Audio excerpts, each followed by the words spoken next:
Machiegni nyinga Milton Ochieng.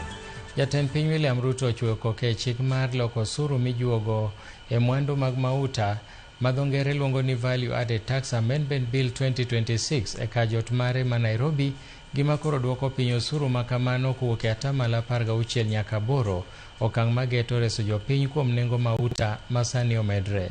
Paro machiegni manotere od bura kod jatend kweth mathoth e od bura Kimani Ichung'wa biro tok jatend piny dwaro ni mondo mi omany resruok mapiyo e nengo mar mauta kaluwore kod lweny madhi nyime e pinje jo-Arabu.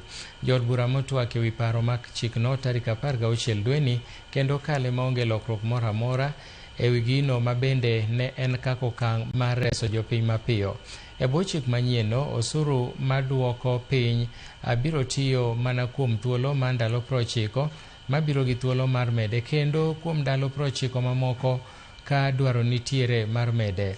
Ma nyiso ni nengo mar mauta ma super petrol sani ochung' e Sh197 gotongla 6 kuom lita ka lita, ka diesel iuso kuom 196 gotongla 6 kuom lita ka lita, kaeto mafuta mata en 152 gotongla 7.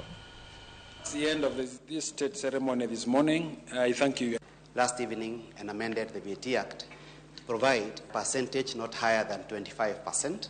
That's the standard VAT, Your Excellency. The bill was introduced to amend Cap 476 of the VAT Act 20 days.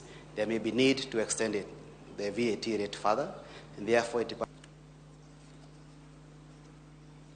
This marks the end of this state ceremony this morning. I thank